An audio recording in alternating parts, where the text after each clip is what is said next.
자, 일본의 중심지 도쿄에서 시작된 윤동주의 유학 생활. 순탄했을까요? 유학생활 일단 시작을 뭐 좀 어렵게 해서 온 거니까 그만큼 그렇게 열심히 하려고 하지 않았을까요? 제국주의에 휩싸인 리쿄 대학의 분위기를 윤동주는 견디기 힘들어했습니다. 입학하자마자 전쟁 중이라는 이유로 리쿄 대학의 남학생들이 강제로 머리를 밀게 된 겁니다.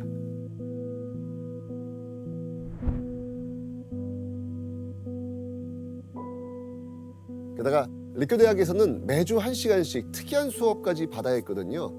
바로 교련 수업이었습니다. 학교 교련장에서 장총으로 사람을 찌르거나 무기를 짊어지고 달리는 훈련을 그것도 일본의 현역 장교에게 받아야만 했던 것이죠. 윤동주는 교련복 입기를 거부하기도 했고요. 자신이 믿던 일본인 교수를 찾아가서 이 교련 거부에 대해서 상담하기도 했답니다. 어수선한 이 도쿄의 분위기, 유학생을 사무치는 외로움, 이를 견뎌내기 위해 윤동주는 자신의 심정을 담아 글을 써 내려가기 시작하지요. 바로 이때 훗날 교과서에 실리게 되는 이 시도 쓰게 됩니다.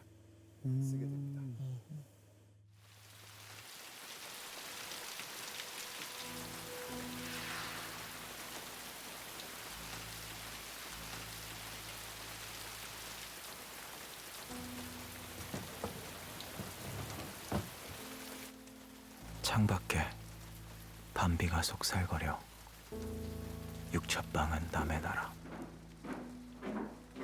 시인이란 슬픈 천명인 줄 알면서도 한 줄 시를 적어볼까. 땀내와 사랑내 포근히 풍긴 보내주신 학비 봉투를 받아 대학 노트를 끼고 늙은 교수의 강의 들으러 간다.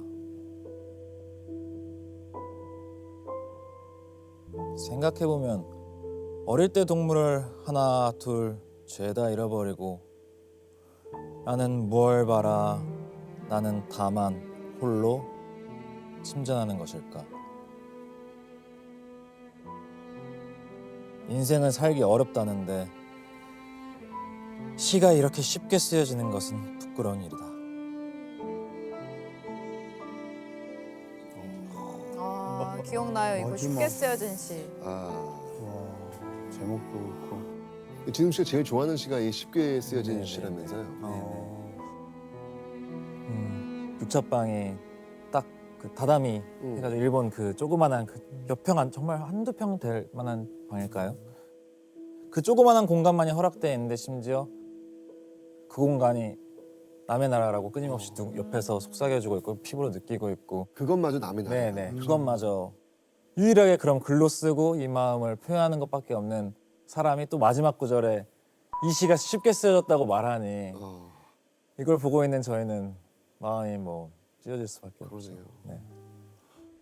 근데 약간 이 본인이 적극적으로 뭔가를 하지 않는 것에서 계속 부끄러움을 느꼈던 것 같아요. 어떤 윤동주는 시 안에서 일본을 분명하게 남의 나라라고 밝히고 있습니다.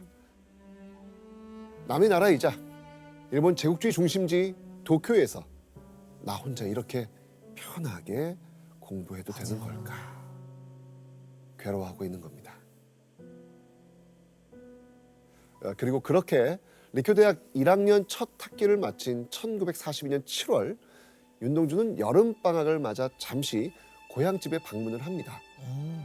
오랜만에 고향에 간 윤동주는요, 동생들한테 이제부터 무언가를 꼭 사 모으라면서 아주 신신당부합니다. 바로 우리말로 된 책과 인쇄물. 윤동주 동생들에게 왜 이런 부탁의 말을 남겼을까요? 이제 다 사라질 것 같으니까요. 보존할 수 없을 것 같아서. 너무 불안했나 보지. 그걸 본인이 완전 느낀 거잖아요. 그래서 더 간절하게 동생들한테 부탁하지 않았을까 그런 생각합니다. 네. 윤동주는요, 연희전문학교 때부터 리쿄 대학에서까지 정말 무지막지한 일본의 제국주의 정책을 지금 온몸으로 지금 경험하고 있습니다. 그죠? 동생들에게 신신당부를 마친 윤동주는요, 고향에서 보름 정도의 그 짧은 여름방학을 즐기고 다시 일본으로 돌아가지요. 그런데 윤동주가 도착한 곳은요, 리쿄 대학이 있는 도쿄가 아니었습니다. 바로 교토였습니다. 교토요? 도쿄가 아닌 교토. 윤동주가 리쿄 대학에 입학한 지 약 5개월 만에 돌연 교토에 있는 도시샤 대학의 영문학과로 지금 편입을 한 거예요. 편입이요? 네. 교토는 일본의 전통적인 도시로서 사상적으로 좀 자유로운 분위기가 있었던 도시이고요. 결정적인 것 중에 또 하나는 송몽규가 당시에 교토 제국대학을 입학하고 거기에 있었기 때문에 그곳으로 옮겨서 공부를 해야겠다 이렇게 생각할 수 있었죠. 다시 만나는 거네요. 그렇죠. 그리고 그렇게 교토에서 다시 만나게 된 윤동주와 송몽규. 둘은요, 5분 거리에 불과한 하숙집을 또 자유롭게 오가면서 옛날처럼 이야기꽃을 피우기 시작합니다. 그런데 얼마 뒤 윤동주는요, 또다시 큰 결단을 내려야만 했습니다. 윤동주가 방학이 되자마자 고향 용정으로 돌아가겠다고 결심을 한 거죠. 그래서 이때 윤동주가 급하게 고향으로 돌아가랬던 이유가 있죠? 예.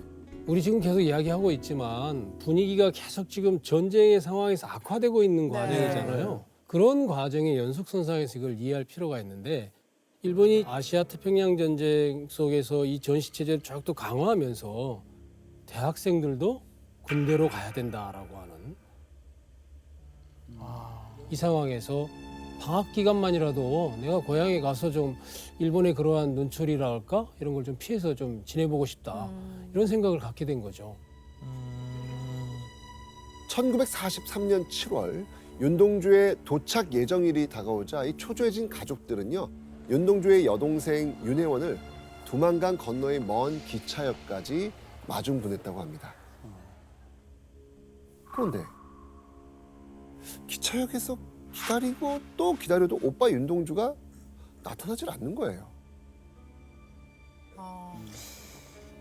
그런데 며칠 후 가족의 부름을 받고 집으로 돌아간 윤혜원은요, 청천벽력 같은 소식을 듣게 됩니다. 오빠 윤동주가 일본에서 일제 경찰에게 체포됐다는 겁니다. 왜요? 바로 이 사건 때문이었습니다. 조선인 학생 민족주의 그룹 사건. 사건에 얽힌 조선인 유학생은 모두 7명이었습니다.